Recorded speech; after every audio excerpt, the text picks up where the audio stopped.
بسم اللہ الرحمن الرحیم۔ چار چیزیں اگر میرے اور آپ کے اندر نہیں ہوں گی تو ہم ناکام ہیں۔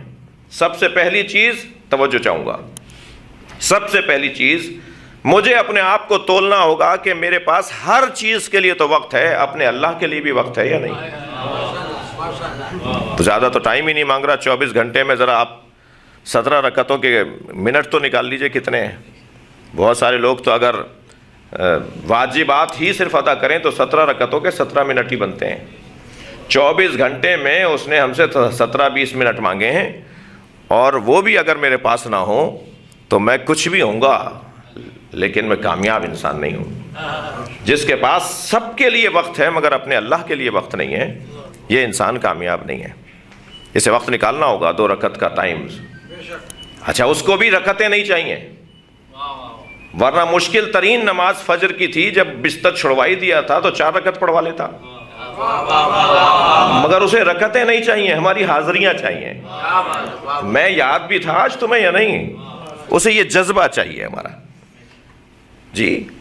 تو وہ انسان ناکام ہے کہ جس کے پاس سب کے لیے وقت ہے مگر اپنے اللہ کے لیے وقت نہیں ہے۔ دوسری صفت کامیاب انسان کی دیکھا جائے کہ یہ گھر والوں کے ساتھ کیسا ہے، جس کا اخلاق پڑوسیوں کے ساتھ اچھا ہو، دوستوں کے ساتھ اچھا ہو، اپنے آفس میں، ادارے میں، اپنے محکمے میں کام کرنے والوں کے ساتھ اچھا ہو، مگر گھر والوں کے ساتھ اگر کسی کا اخلاق اچھا نہ ہو تو انسان یہ کامیاب انسان نہیں ہے۔ سب سے پہلے زوجہ کے ساتھ اخلاق اچھا ہو، بچوں کے ساتھ اخلاق اچھا ہو۔ ماں گھر میں اگر بیٹے کو آتے ہوئے دیکھے تو ماں باغ ہو جائے، دل اس کا بہار ہو جائے کہ میرا بیٹا گھر میں آیا ہے، میری اولاد گھر میں آئی ہے جی۔ بہنیں خوش ہوتی ہوں، بھائی خوش ہوتے ہوں۔ عزیزو، گھر والوں کے ساتھ اخلاق اگر اچھا ہے تو یہ انسان کامیاب انسان ہے۔ پھر باہر والوں کے ساتھ تو ثانوی حیثیت ہے۔ اچھا، یہ کیا بات ہوئی کہ ماں باپ کے ساتھ تو اخلاق اچھا نہیں ہے، چچا کے ساتھ اخلاق اچھا ہے جی، اماں کے ساتھ اخلاق اچھا نہیں ہے اور خالہ کے ساتھ اخلاق اچھا ہے، تو اس کا مطلب یہ کہ خالہ کے ساتھ کسی مطلب کا اخلاق ہے، یہ کوئی سچا اخلاق نہیں ہے، کیونکہ خالہ تو اماں کی وجہ سے ہیں جی، پھوپھی تو ابا کی وجہ سے ہیں، چچا تو ابا کی وجہ سے ہیں۔ چچا کے ساتھ تو خوب گھل مل رہے ہو لیکن ابا کو سلام کرنے میں بھی دقت ہے، تو یہ انسان ناکام انسان ہے۔ میں جلدی دہرا رہا ہوں، زیادہ نصیحتیں بھی بہت اچھا نہیں ہیں۔ تیسری صفت جو کامیاب انسان کے لیے ضروری ہے وہ یہ کہ دیکھا جائے وہ اپنے دشمنوں کے ساتھ کیسا ہے۔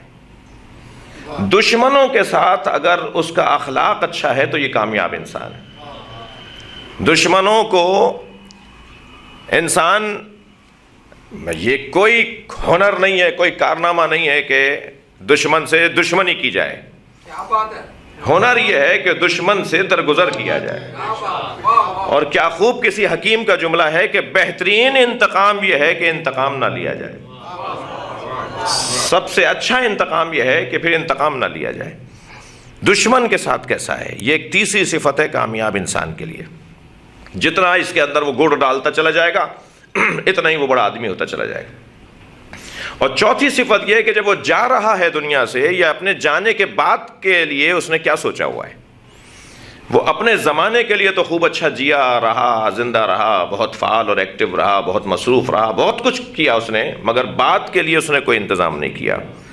اگر بعد بھی اس کی تحریک اور اس کا نظریہ چلتا رہے گا، بعد میں بھی وہ سلسلہ جاری رہے گا، تو یہ کامیاب انسان ہے۔